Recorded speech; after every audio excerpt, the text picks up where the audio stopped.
Oggend, amen. Maar ek is blij om samen met u. As u Bijbel het, Spreuke hoofdstuk 13. Ik begin vanochtend een kort series en dan ga ik voor de tijd van de stage af weer zo. Ik ga mij nog weer voor de tijd meer op de stage zien. Er is bij predikers in de huis en ons het nodig om voor alle predikers ruimte te geven. Het is voor mij important dat ik niet alleen groei, maar dat die kerk groeit. En die kerk groeit niet wanneer we mij alleen op de stage zien. Die kerk groeit wanneer ons ruimte maken en ons kan die bedieningen van verschillende mensen opportunity geven om hulle bedieningen uit te leven. Dat is hoe ons groeien. Als ik mijn series dat ik vanochtend wil beginnen titel, zo ik het noem, die vrucht van jou lippen. The fruit of your lips. Die vrucht van jou lippen.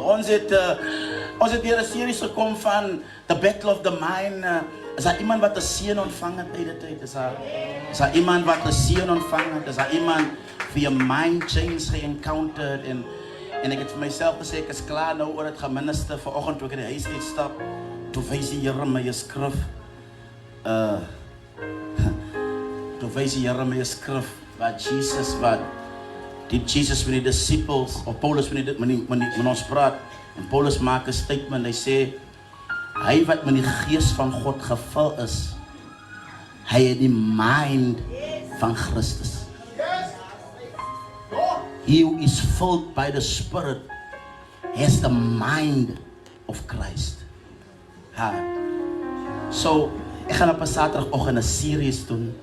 Op een zaterdag gaan we een workshop doen. En ons gaan net de mind conclude. So, ik ga je invite op een zaterdag om te komen. Je gaat een fee betalen voor eten. Because wij ons wil tijd spenden om die ding te unlock. Om mensen vrij te maken in hun mind. Die is die truth omtrent geboorte. Is dat wanneer een vrouw complicaties heeft in het middel van haar pregnancy, dan moet hulle deur 'n keizersnee die kind uithalen. En die rede waarom hulle deur 'n keizersnee doen, is omdat die kind se kop nog nie gedraai het nie. As jy by die dokter kom en is jou naby jou 9 maande en die dokter moet kyk wanneer die kind gebore word en die dokter het jou datum gegee en hy kyk na die kind op die sonar en hy sien die kind het nog nie gedraai nie, dan sê die dokter vir jou jy moet nog 'n tyd loop totdat die kind draai. Because die dokter weet in order om 'n kind ter geboorte te release, moet die kind se kop eers gechange het. Die kind se kop moet eers gedraai het. Van die dokter weet, as die kind se kop eers uitkom, dan kom die kind se hele liggaam uit. Die probleem waarom baie mense nie uit kan kom nie, is omdat hulle koppe nog nie uitgekom het nie. En solank jou kop nog nie uit is nie, is jy nog vasgevang in. So ons gaan weer eens, kan ons 'n Saterdag kan ons 'n workshop doen op 'n Saterdag. En mensen die allemaal gaan komen in leeuw, net hulle wat gaan komen wat really a mind change soek. So moenie worry as ons 4 is en ons is net 2 nie. Nee, hy gaan ons nie consider nie. Ons wil net iemand se mind change. Because as ons een persoon se mind gechange het, uit die gewoonte uit dat de spits is maar net nog 'n plek waar ons moet settle vir die armoede van de spits. En ons moet settle aan die gewoonte van de spits. En ons moet settle om te werk by Shoprite. En ons moet werk as ons settle voor dat matriek, alles wat ons moet doen, als ons daar kan zien, if I can change your mind, om groter te dromen als de spits, en groter te dromen als je omstandigheden, en los, kom aan, ons gaan naar mijn tekst. Mijn thema, the fruit of your lips, kan je dit opzetten, mijn tekst. Mijn tekst zijn niet, mijn tekst, die tekst is spreken als mijn tekst, is de tekst, yes. That's my text. Amen. Shadeen. Do you have a Bible? Do you have a phone? Can you find this scripture in English, please? King James. Can I have a phone die aan de mic geven?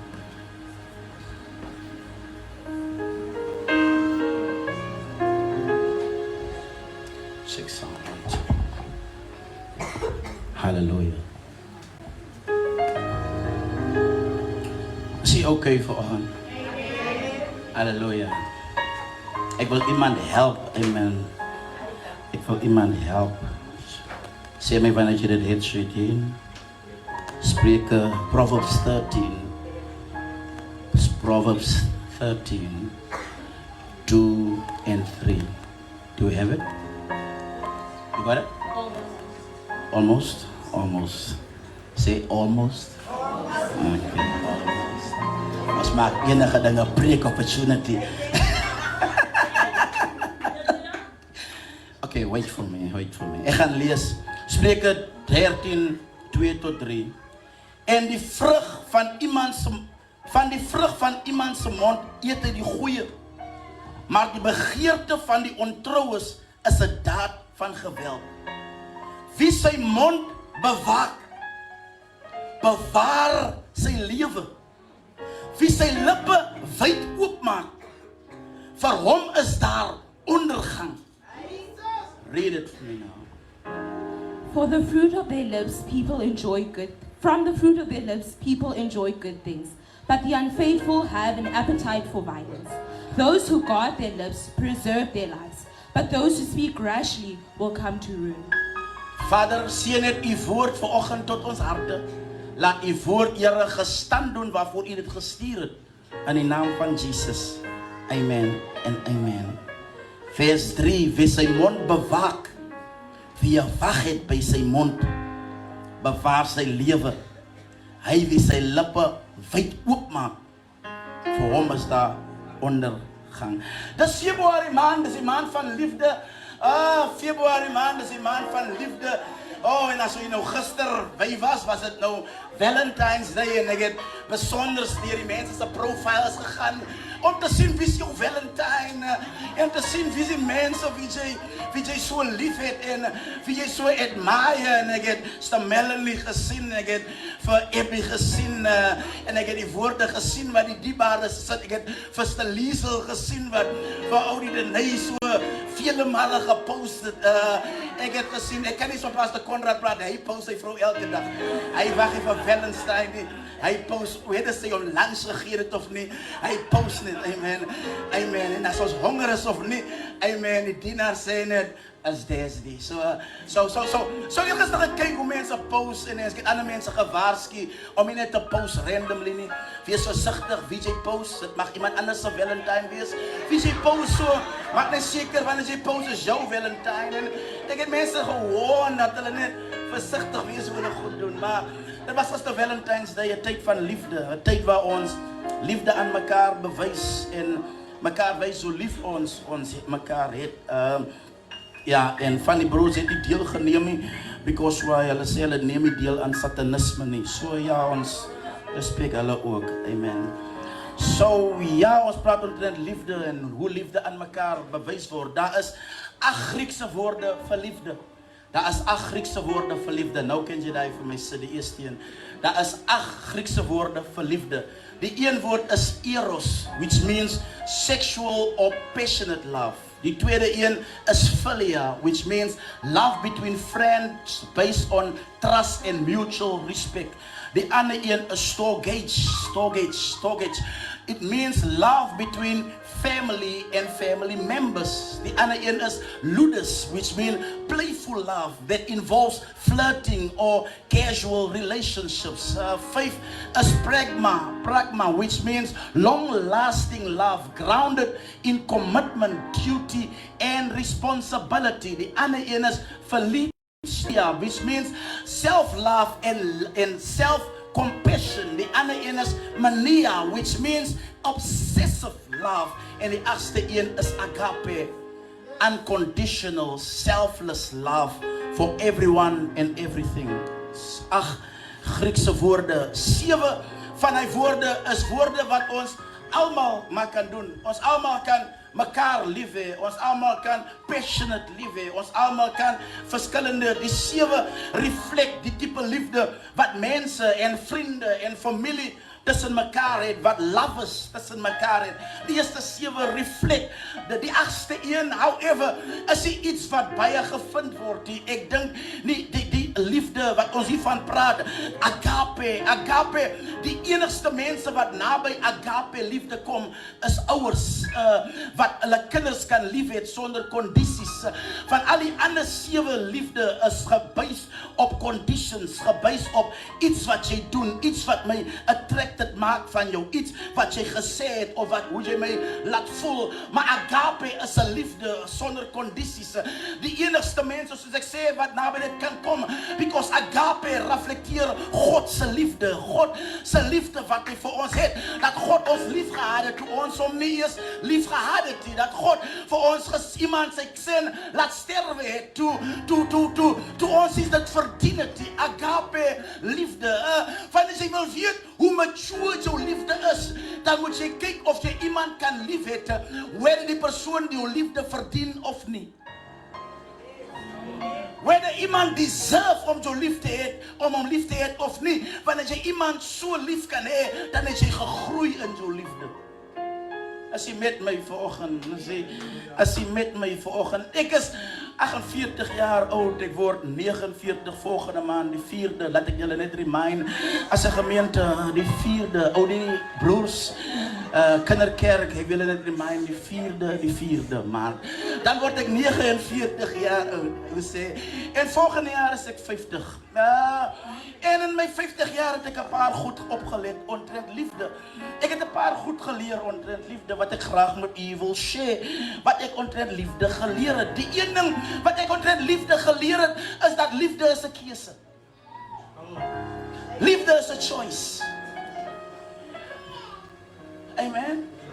Kom aan ons praat, van onthou jy toe jy 12 jaar oud was, toe jy verlief, en toe jy 14 is, toe jy verlief op iemand anders, en toe jy 16 is, toe daar iemand anders, of jy verlief is, en toe meet jy iemand in jou 18's, in jou 19's, toe sê jy vir jouself, dis niemand anders as jy nie, toe post ons op Facebook, en ons begin post te maak, en te sê my love, en iets ding wat my die meeste gril, omtrent ons kinders in die tyd, wanneer hulle begin post soos, goede soos, die is my enigste, en ek realize, jy's maar net 19, jy ken nie liefde nie, jy weet nog nie eens wat liefde is nie, en recht deur jou lewe, het jy mense lief gehad, wat jy nie meer lief het nie, because liefde is 'n keuse. Jy besluit om lief te hê of nie. Ja, jy het 'n gevoel vir my, yes, ek weet jy het 'n feeling vir my, maar jy het 'n choice. Liefde is 'n keuse. Halleluja, as jy met my vanoggend. Halleluja. Liefde is 'n keuse. Daar's mense wat mense lief gehad het, maar vandag haat. Come on. Daar's mense wat mense lief gehad het, maar vandag haat hulle mekaar. Based op wat gebeur het tussen hulle, because liefde het kondisies. As jy met my vanoggend, liefde, sorry, ek gaan my tyd vat, laat my toe my tyd te vat. Paulus kom in die eerste boek van Korintiërs hoofstuk 13 en hy leer vir ons wat ek noem die blueprint vir liefde. Hy leer vir ons wat ek noem die blueprint vir liefde. Sit dit op. Vanaf vers 4 kom Paulus, hy sê, die is die blueprint van wat liefde is. Hy sê, liefde is langmoedig en liefde is vriendelik. Liefde is nie jaloers nie. Liefde praat nie groot nie en liefde is nie opgeblazen nie. Liefde handel nie onwelvoeglik nie. Dit soek nie sy eie belang nie. Liefde word nie verbitterd nie. En liefde reken die kwaad nie toe nie. Hy is nie bly oor die ongeregtigheid nie, maar liefde is bly saam met die waarheid. Dit bedek alles. Liefde glo alles. Liefde hoop alles. En liefde verdra alles. Paul gee vir ons wat ek noem die blueprint van liefde. Hy gaan verder, hy begin te praat omtrent die Heilige Gees. Hy begin met ons te praat omtrent die Heilige Gees en hy stumble in die boek van Galasiërs, stumble hy op 'n chapter wat hy noem Galasiërs chapter 5 verse 22, op die 22ste vers kom Paulus, hy sê, maar die vrug van die gees is liefde. Die vrug van die gees is blydskap, dis vrede, dis lankmoedigheid, dis vriendelikheid, dis goedheid, dis getrouheid, dis sagmoedigheid en dis selfbeheersing. Dis interessant hoe Paulus skryf, because hy kon liefde laaste geskryf het, maar hy skryf liefde eerste. En ek gaan kyk rondom die hele konsep omtrent dit. En iets val my op omtrent hierdie teks. 'n Mens kan blydskap hê sonder liefde.